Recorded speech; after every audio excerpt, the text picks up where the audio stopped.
इस वक्त लाहौर में मुआवने खुसूसी शहबाज गिल मीडिया से गुफ्तगू कर रहे हैं। हमारे बहुत ही मोअज़्ज़ज़ भाई इंजीनियर हैं खालिद अब्दुल अज़ीज़, मैं इनका बहुत मशकूर हूँ कि ये सऊदी अरेबिया से अपनी कंपनी, इनकी कंपनी है ये सार एंटरप्राइज़, ये इस कंपनी के साथ यहाँ पर तशरीफ़ लाए। ये एक बहुत ही बड़ी वहाँ की डेवलपमेंट कंपनी है जो रियल स्टेट डेवलप करने में, इंडस्ट्रियल जोन्स डेवलप करने में, दूसरे डेवलपमेंट प्रोजेक्ट्स में बहुत ज़्यादा लंबा एक्सपीरियंस है। ये इंशाल्लाह पाकिस्तान में $600 मिलियन की इन्वेस्टमेंट करने जा रहे हैं। इस $600 मिलियन में एक तो ये पूरे उस इंडस्ट्रियल जोन को डेवलप करेंगे मॉडर्न खतूत के ऊपर, ताकि वहाँ से जो भी फुजला निकलता है, दूसरी चीज़ें हैं, वो इन्वायरमेंट फ्रेंडली हों। जो उस इंडस्ट्रियल जोन का इन्वायरमेंट है वो मॉडर्न खतूत के ऊपर हो, वहाँ पर अच्छी सड़कें बने, अच्छा जो सिविल स्ट्रक्चर है वो बने, वहाँ पर जो ड्रेनेज का निज़ाम है वो बेहतरीन हो। उसके साथ साथ ये वहाँ पर 1900 के करीब अपार्टमेंट्स बनाएंगे। उसके साथ साथ ये वहाँ पर 6 स्कूल्स बनाएंगे। और ये मैं दोबारा आपकी खिदमत में अर्ज़ कर दूँ कि ये इंटरनेशनल स्टैंडर्ड्स के स्कूल्स होंगे। और उसके साथ साथ ये वहाँ पर इंटरनेशनल स्टैंडर्ड का एक बड़ा हॉस्पिटल बनाएंगे। और ये तमाम चीज़ें हुकूमत पाकिस्तान की मलकियत बन जाएंगी। ये तमाम चीज़ें पाकिस्तान के पब्लिक इंस्टीट्यूशन बन जाएंगी, आपकी मलकियत बन जाएंगी। इसके साथ साथ मैं आपको ये भी कहता चलूँ कि ये बात भी आपने ज़हन में रखना है कि इससे पहले भी ऐसे मंसूबे होते थे और बाद में आपको अल्फाज की जादूगरी होती थी। अभी भी एक मंसूबा है जिसमें एग्रीमेंट में उस टाइम तो हुकूमत की अंडरस्टैंडिंग ये थी लिखते हुए कि जब 10 साल का वो पूरा होगा लाहौर वेस्ट मैनेजमेंट का, तो वो बसें और इंफ्रास्ट्रक्चर हमारा होगा। 10 साल के बाद वो कहते हैं कि नहीं, हमारा नहीं होगा। तो ये हुकूमत इस तरह के मंसूबे नहीं ला रही जिसमें शहबाज गिल साहब किकबैक्स ले लेंगे अब बैठे हुए और ऐसी चीज़ कुंडी लिख जाएंगे इसमें कि 10 साल बाद मैंने आज माल बना लिया, 10 साल बाद कौम जो है ना वो सोचेगी क्या हुआ है। बड़े ट्रांसपेरेंट तमाम चीज़ें लिखत पढ़त में इस ऐसे तरीके से करेंगे कि ना हमारे किसी ब्रदरली कंट्री से हमारे रिलेशनशिप इफेक्ट हो, ना हमारी आवाम का, ना उनकी कंपनी का इंटरेस्ट किसी तरह से भी कंप्रोमाइज़ हो।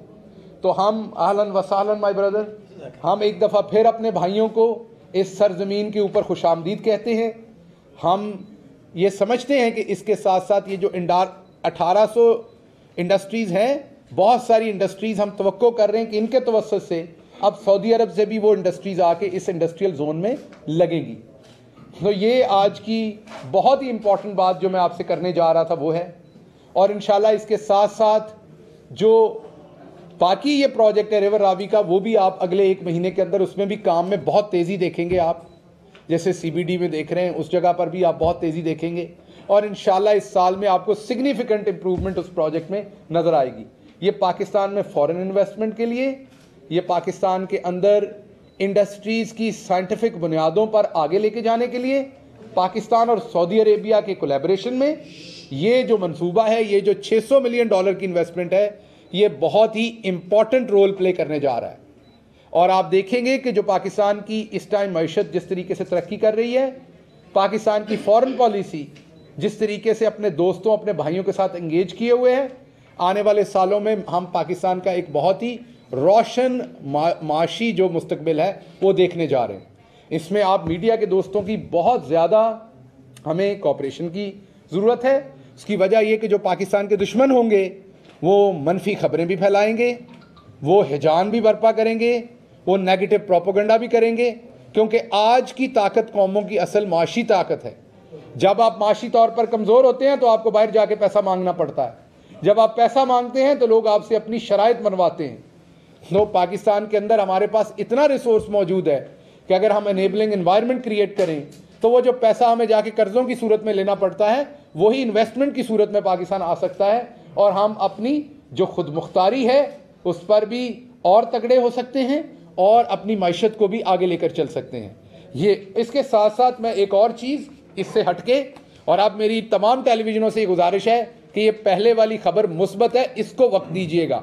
क्योंकि आप बार बार टॉक शोज़ में कहते हैं हम मुस्बत खबरें शेयर नहीं करते, हम करते हैं। ये रिपोर्टर फाइल भी करते, तमाम बेचारे लिख रहे हैं इस टाइम बैठे, ये देखिए एक एक सफ़ा लिख डाला है।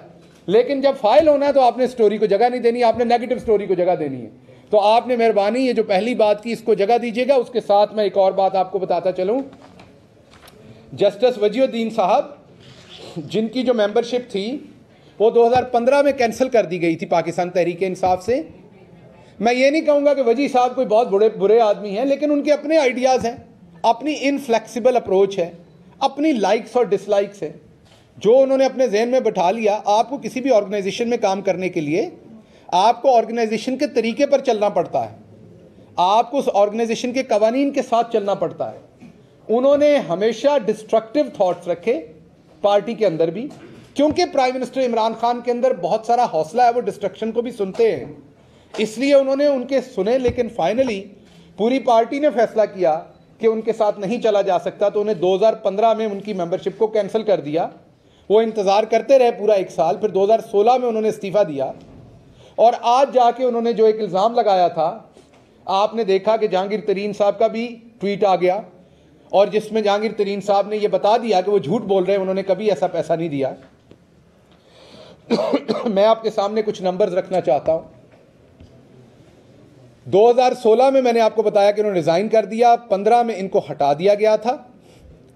और अगर आपको याद हो तो पाकिस्तान तहरीक इंसाफ की जो हुकूमत है वो एक मिडिल क्लास का आदमी लेके आया जिसका नाम इमरान खान है, जिनके पास बड़ी जायदाद नहीं थी, पार्टी के पास बड़ा पैसा नहीं था। आपने अक्सर ये बातें सुन रखी हैं कि जब 97 का इलेक्शन हारे तो प्राइम मिनिस्टर साहब को अपनी गाड़ी भी बेचनी पड़ी थी कर्जा लौटाने के लिए, जो इलेक्शन कैंपेन के लिए चला था। ये बड़ी मिडिल क्लास की पार्टी थी, इसके पास कोई ज्यादा पैसा नहीं था। जब तक ओवरसीज हमारे जो पाकिस्तानी हैं उन्होंने फंड, जैसे मैं बाहर बैठा था, हम लोगों ने वहां से फंड करना नहीं शुरू किया, और हमें भी लाइट बहुत देर के बाद ज्यादातर को नजर आई। शुरू में तो कोई बंदा इमरान खान की इस बात पे यकीन ही नहीं करता था कि इस माफिया को भी हराया जा सकता है।